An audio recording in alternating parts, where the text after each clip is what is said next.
Everyone. This is Dr. Neeta, and I would like to welcome you all in our leadership workshop. Today's topic is type of leadership and decision making in leadership. So let's begin with decision making in leadership.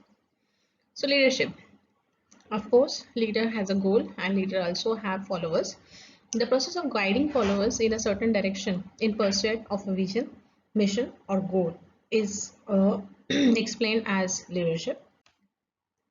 The ability to provide direction to a group of people and influence those people to follow the direction and act accordingly. The ability to bring out the best in everyone. A process of getting things done through people. Now we'll see types of leadership. So whatever PPTs we have just done up till now was explaining who is leader and what is the role of leader. Now we'll see what are different kind of leaders are there. So types of leadership. First type is thought leaders. Thought leaders harness the power of ideas to actualize change. They stretch their followers by helping them envision new possibility. The human mind, once stretched to a new idea, never goes back to its original dimension. So that is the basic role of thought leader, that actually they understand the power of thoughts and they can actually work on their ideas in such a way that they can find out new possibilities, new visions, and new ways of actually achieving goals. So they are very effective because they give that much more time to a particular idea, and because they think more, they understand things nicely and very deeply. So that is what is the very good quality of thought leader. Now these are few of the thought leaders. Remember, it's a marathon, it's not a sprint. 10 years, 15 years, you have got to get up every day with a new idea, a new spin, and you have got to bring it in here every day. So it's not something just like the test match, but it's like 2020, wherein you have to actually always at the peak performance level and you have to show your performance, you have to add up value on the daily basis. It's not like you are working today and you are going to actually wait for 5 years, 10 years from getting result out of it. No, if this idea is not working, you have to work on another idea. That much prompt you have to become. Whenever you are a thought leader, you need to think of new things. You need is so creative, so innovative, that you need to think about the changing demands of people, changing thought process of the people, and based on that you need to think of the future. And that's how what will work today so that tomorrow they'll get benefit. All these kind of things you need to think on daily basis. It's not like you will actually work on one idea and you will wait for 10-15 years and then think of another thing. No, it's not like that. You can think just think of automobile industry. A few years back there was not a trend like that much changing demands, but nowadays you can see how fast new models are coming and how fast older models are just getting out of the demand, and they are not even getting manufactured. So all these kind of changes people are adopting, accepting, and that's how more creativity they are adding on the designs, look, and all these kind of things, and that's how they are come up with the very innovative things, and that's how they are achieving the changing demands of the people, and they are actually getting good results out of it. So all these kind of things a good leader need to understand. If you don't have a competitive advantage, don't compete. Of course, if you are going to get some kind of benefit out of doing some kind of competition with your competitor, then and then only you have to work for that. Otherwise, why you're competing? Just because they are your competitor and you would always like to prove yourself?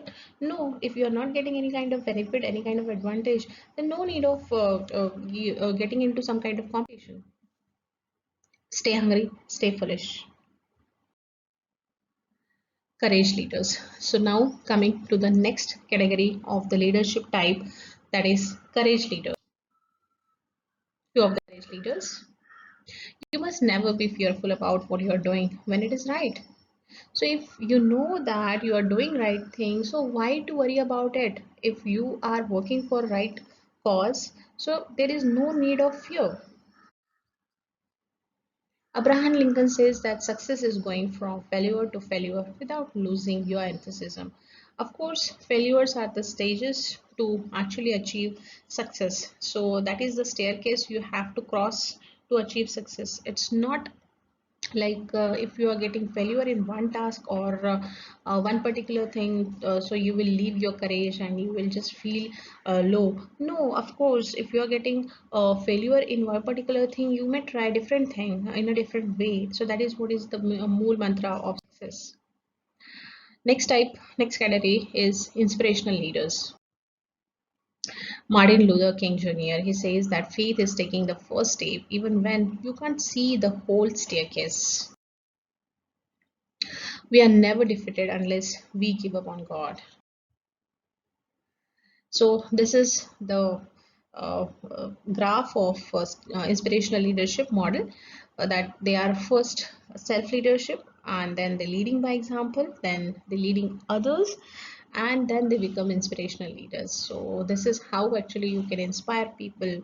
Firstly, you need to become a self leader, you need to actually give some kind of examples, and you need to lead others, and then actually you inspire people and leave the legacy. That is how is the journey of inspirational leader goes. Next is servant leader. Servant leadership. The servant leader is servant first. It begins with the natural feeling that one wants to serve first. The conscious choice brings one to aspire to lead. The different manifests itself in the care taken by the servant. First, to make sure that other people's highest priority needs are being served. So these are the four dimensions: compassionate, committed, competent, confident. I am love in action, but it's not about me. So you are committed, you are compassionate, you're confident whatever you want to give. So you are doing it, all the kind of services you are going to give with kindness, with gentleness, with faithfulness, with patience, with joy, peace, self-control and goodness. And you are serving others selflessly. You are not having any kind of self benefit, you are not getting any kind of monetary benefit, you are not getting out of that, but still you are working for the goodness of others, and that too you are doing from deep bottom of your heart, and you are spreading that kindness, you are spreading that goodness everywhere. So that is one kind of servant leadership. The most terrible poverty is loneliness and the feeling of being unloved. And those people who are having those kind of feeling, you can give your love to them. You can actually remove their loneliness by giving your company to them, and that's how you can work for the society. What I know for sure is what you give comes back to you. So if you'll give good to others, of course that good is going to give you some kind of benefit, and that good will come to you in multiply way.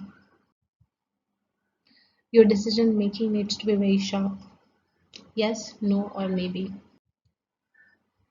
Decision making, a way of reconciling desirable and realizable. So leadership, a way of being and contributing.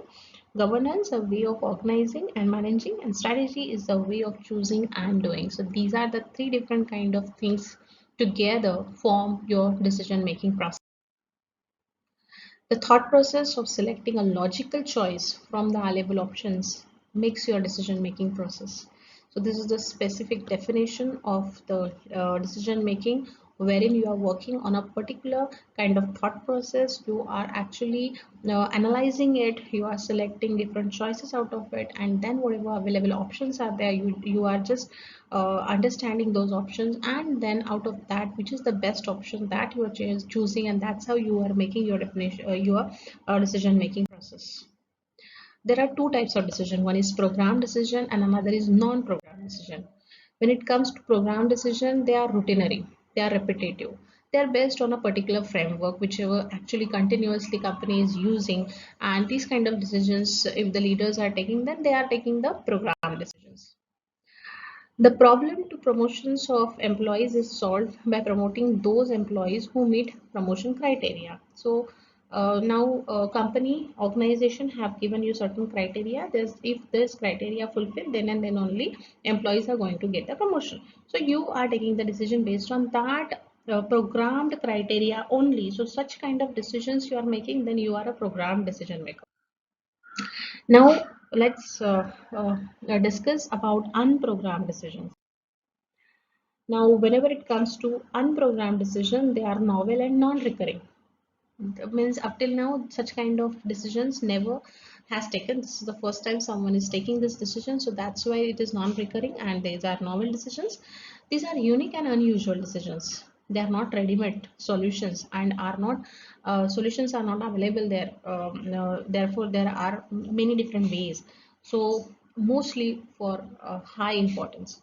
So all these kind of things whenever you are doing, that comes under unprogrammed decision, wherein there are several ways, and up till now no one has choose that particular way, but you want to actually take that decision for the first time. You are taking that unique decision for the first time, then that kind of decision comes under unprogrammed decision. The process of decision making is first assess situation and identify logistic capabilities, then choose objective and identify alternatives, then implement response.